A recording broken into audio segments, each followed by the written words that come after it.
What is up, YouTube and world? This is Mike G here, coming with you round two of streaming attempt number one. I was signed into the wrong channel, so I'm that's why I'm doing all this stuff right now. Just getting dialed in, getting everything figured out. The long term goal is to make this channel and brand a real valuable asset over time. And just because I've got a lot of professional video production skills and experience doesn't mean that this isn't all new trying to do what I'm doing here. So we're gonna get started.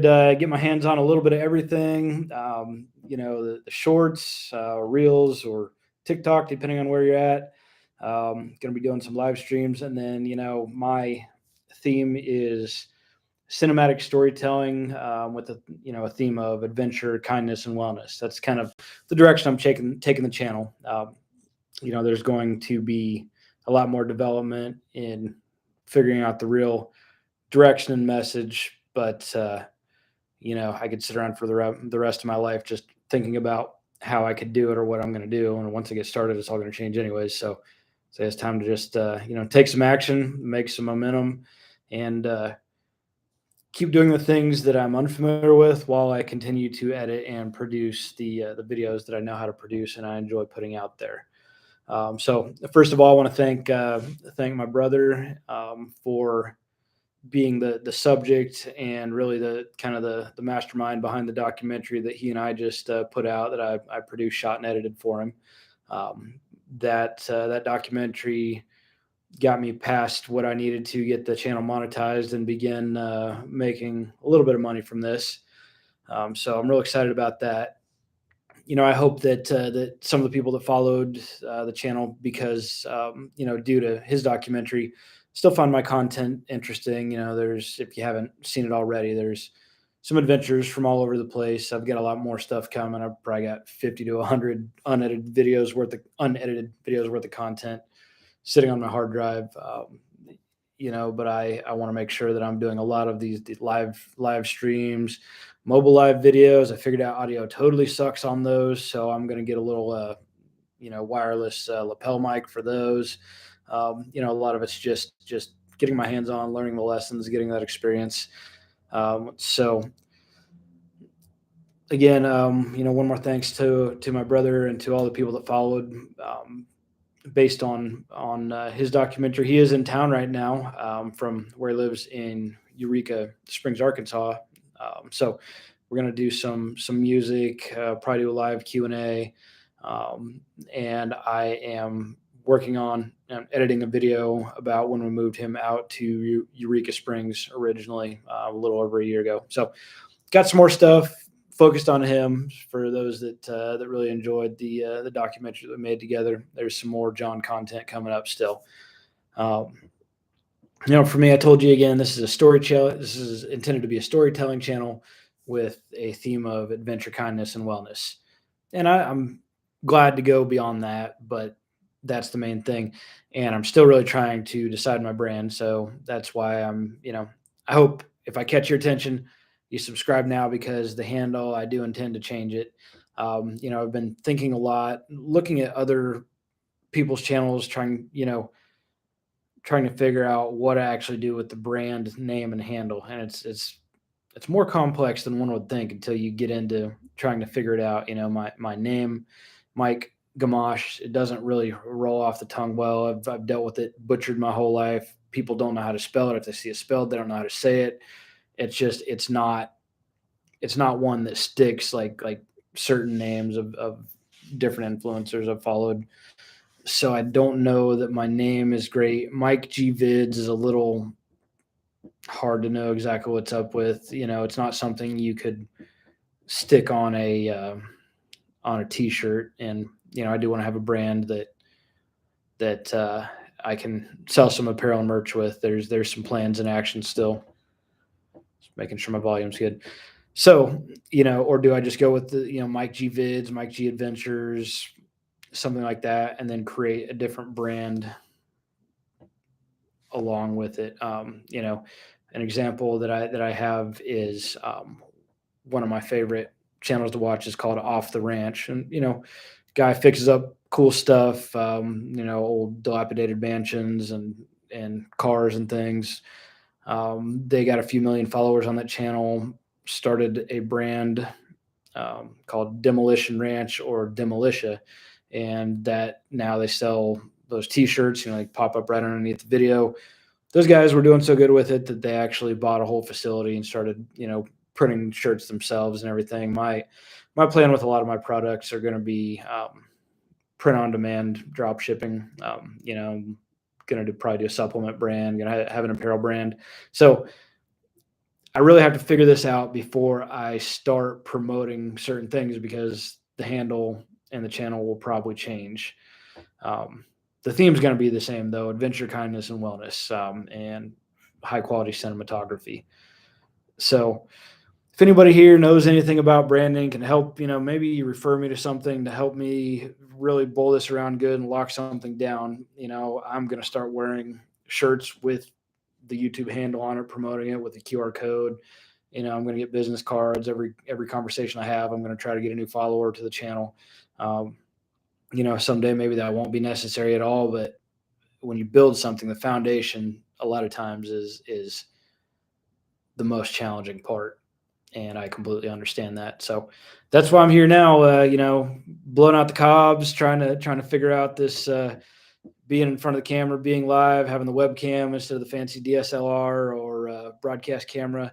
It's the same world I've been in, yet completely different.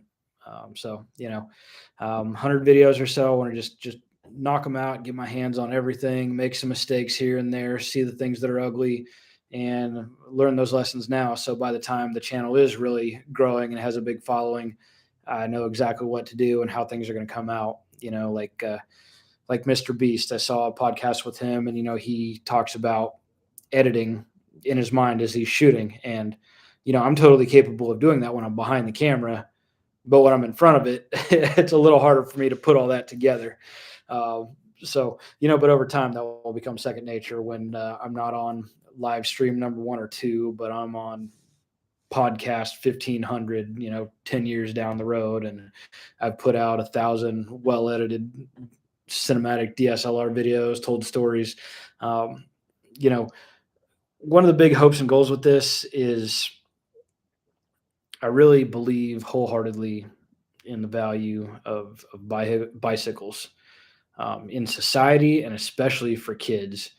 I spent 2 summers as a full-time downhill mountain bike coach at one of the top 3 downhill mountain bike parks in America, and the most technical, and I'm pretty sure it has the highest top to bottom descent too. And before that, I raced BMX. I've ridden bikes my whole life, and they really did something special for me. And I see how much special they can do for not only kids, but for everybody. But, I can't help the people that are my age and don't want to pick up a bike. I can't help the old people that aren't, but I can help young people develop the passion and even a habit in riding a bike. For me, it was independence at a young age. I was a thrill seeker, so I got myself pretty bunged up on my bike, but I loved it. I got really into putting on different parts on the bikes and fixing them up. So they gave me something, that I had to find ways to do chores, to mow the lawn, to go rototill the neighbor's place, so I could save up money to get a new pair of pads or handlebars or steering stem or 3-piece cranks. And, just the fact that these days, as that summer as a downhill mountain bike coach, I had some kids they're probably competing pros now. Or those summers, these kids were amazing. And then I would have other kids that would come out there, and their parents, oh, hey, these kids are going to go ride bikes on a hill. That's going to be fun. And I couldn't let them come up because they weren't capable of even the basics of riding a bike. And it's kind of heartbreaking, seeing a 12-year-old kid that can't ride a bike. Like, it's not my place to judge many people in many situations. But if you got a 12-year-old kid and they can't ride a bike, there's a chance you might not be a great parent. So I want to do what I can to get bicycles to kids who maybe don't have the means to do it. I hope to encourage families and parents and other kids that do have the means to get out and do it. But a kid that's in a household that has, a single parent or two parents that are working that are barely able to pay the bills, it might be really hard for them to prioritize a bicycle over a meal or antibiotics. And I know that bicycle was the best thing for me as a child, and it's been one of the greatest things as an adult as well. So, I do want to build this brand, spread the concepts of people getting out, having more adventures, learning, experiencing, developing our own kindness, and that's a mission I'm on every day. I don't claim to be perfect, but I'm conscious of being kind and the ways that I've allowed others and society to bring me down in the past that maybe made me not as kind of a person as I wanted to be, but yeah, we all learn and grow and develop. So one of the ways that I can influence the world at a fairly beginning grassroots level for adventure, kindness, and wellness is to help get kids onto bicycles. My dream at this moment, before I've got enough anything going on to really easily make it happen, and the opportunity cost would be too great if I had to focus on that. I could never build this to where it can make that something way bigger and better. So I have to keep building this with that in mind. Um, where was I going with that? Here's part of the fun of getting used to going live doing this stuff. But basically, again, okay, there it is. So the dream, I remember doing this when I was young, volunteering. At Christmas time, there were a bunch of donated old, rusty, broken down bikes. We were in the basement of a store called the Bicycle Peddler in Wichita, Kansas. I don't know if they're around or not anymore. And it was just donated time just to use WD-40 and scrub rust off of parts, try to salvage them and build bikes out of them. And to me, it's so exciting because maybe these kids don't have means, but if somebody shows up with a semi truck full of bicycle frames and parts and people to help them teach them how to take these parts and clean them up and take these bikes, and I'm assuming we would have grown-ups there to help, sandblast or sand or whatever, strip and paint them again, and help these kids build up their own bike that they can be proud of, that they made, that they did the work on, and that they want to go ride, they want to take care of, and they even look forward to the things like I did, doing chores um, to save up to get upgraded handlebars or pedals or something. Uh, so, I feel like that's still bigger than what I can do today without giving up a whole lot of what I will develop to grow that even bigger tomorrow. But it's obtainable. It is obtainable within reason. I just need one person that's interested to see this and share it with another person that's interested. And before you know it, I got 5 or 6 or 10 people together. Everybody's got a little bit of pull here and there. We've got a community together, and we've got a 2 weekend event where we show up with a semi truck and bring in, every kid in a challenging neighborhood or challenging school system or whatever we can do without out picking and choosing, um, and help them build bicycles and encourage them to ride them and teach them how. I was a professional coach that worked with anything from beginner level to advanced level riders that would move on to become competitors and professionals. So I know how to teach the basics. Um, I bet we could find a sponsor to help get these kids gloves and helmets and knee pads. So that's just one of the cool things that I want to do with this.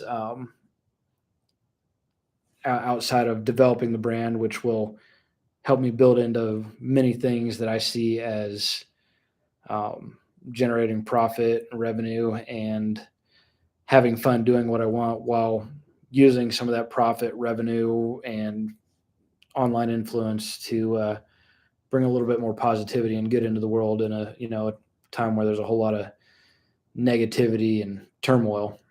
Uh, you know, I got sucked down with it, like, just dragged down by it, like many other people did. I was going through a real rough moment in my life.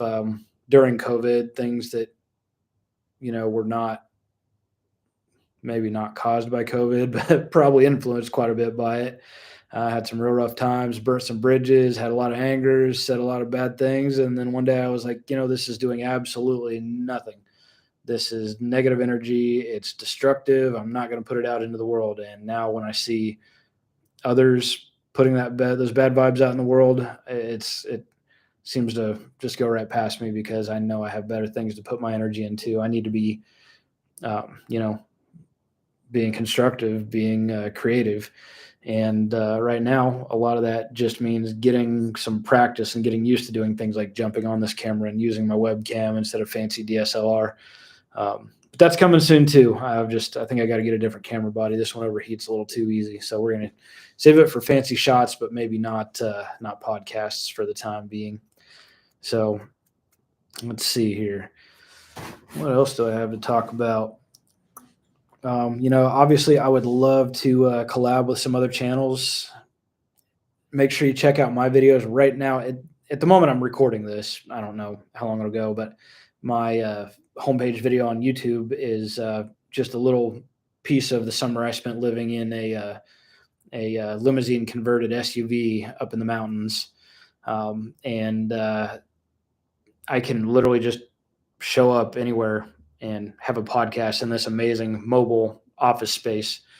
So that's one of the cool parts of this vision as time goes, that I want to meet up with other YouTubers, other content creators that have something interesting and of value to provide, and hopefully are also interested in at least one of the three: adventure, kindness, or wellness. Um, so I think that can be really exciting. Sadly, at the moment, the engine's knocking. We're gonna put it on a hoist and pull it out and tear it down. And it's been a long time since I've done something like that. But if I go to the Chevrolet dealer, they want $7,000 just to tune up the valves, or 10,000 to replace the engine. And the engine's in good shape, but it's got some troubles. We need to do some stuff. So there's probably going to be a YouTube video or two about that.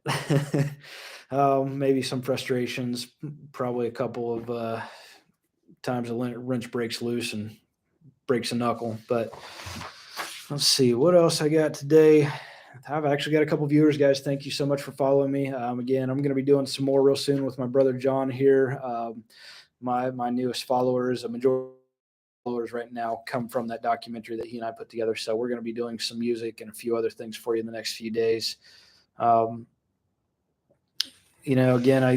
the point getting on here today, mostly just to get on, just to get used to doing live streams, and figure out what buttons do what sounds good, what doesn't, what volume. I've got my volume button over here, what volume level's right, all that fun stuff. After 100 videos or so, I bet I'll have a pretty good general format of what to do with my live streams, with my shorts, and with my kind of bread and butter long form edited content that I do understand a little better. But I still have to learn a lot about that when I look at the analytics and start to understand, okay, where are people dropping off? Because I come from a world of 22 minutes, 30-minute television show, 22 minutes long, news programs, long form corporate videos. This is wrapping my mind around people's media consumption online now is a new and interesting challenge for me to get, but I'll pick it up. I'm not too worried about that. It's not too hard to teach this old dog new tricks, because it's all in the same realm. It's just getting a little more intuitive and a little bit, that was the biggest problem with video production as an employee. It is such a rigid thing to fit into. You got these heavy duty, hard deadlines, but you don't get to be creative. You're here. You have this much time. You have to say this much stuff. You can't do it this way. It just, my coworker referred to it when we were in there with the clients as we're edit monkeys. They tell us what button to point at and what to push, or they want something. We just say, or we bounce around. We do this, we do that. We follow directions. No creativity in it whatsoever. So that's not the world I want to live in. If I'm producing videos for a client at any point ever again, I definitely will be doing Oh, hey, I got a comment down here. Donnie Bell. I'm dropping right in the middle of my sentence there. Love the video with your brother. How can I find more from him? Well, I'm going to do a little bit more with him on here in the next few weeks. Also, his handle is at John420426. That's at JON420426. Um, I have encouraged him to start learning how to edit a little bit. But I think we'll probably be working together on a lot of stuff. He moved out to Eureka Springs, Arkansas recently, which is a real cool, artsy little town. I shot a bunch of video of that, and I was editing some of that today. So we'll have some more stuff with him coming up. And I hope you hang around with me too when he's not here. Enjoy some of the adventure videos that I'm putting together also. So thanks for that comment. I got a couple viewers and a like here, so I do appreciate it, guys. Here on my first stream, you're just giving me the time of day here. I really appreciate it. I promise we're gonna have some cool stuff coming up. So check out a few of my other videos if you haven't had a chance. But at this point, I'm just talking in circles now, so I'm not going to waste a whole lot more time tonight. Thank you, everybody, for subscribing, for following after John and I made that documentary. And I did get a suggestion the other day of another cool podcast I'm going to put up just talking about why I chose the limousine to spend that 4 months living in it that summer. And I'll have some pretty interesting stuff to talk about that. So check out the main video on the YouTube page here for that one. And I wish everybody well. Again, my closing message, maybe it'll always be this, the golden rule has no exceptions, guys. We're in this world with our neighbors, whether we agree with them or believe in things they say that might frustrate us or not. And again, I've gotten dragged down by this, so I'm not sitting here talking from talking down from my soapbox, but I've learned for myself over the last few years, especially, listen to people. You don't have to agree with what they're saying to try to understand the validity. And even if you see it's not valid, believe it's not valid, there's probably not much point of putting energy into being upset by it or arguing with them or trying to disconvince them. So, again, the golden rule applies to everybody. The more we bring each other up, every single person, the more we come up, the more everybody rises together. And, the world right now really just needs some kindness and love and compassion and consideration, I think, more than anything else. So let's treat each other well. Guys, thank you again for watching what we've got going on here. There's a lot of great stuff coming in the future, so please check back often and make sure you've clicked on that subscribe button. Take care, guys.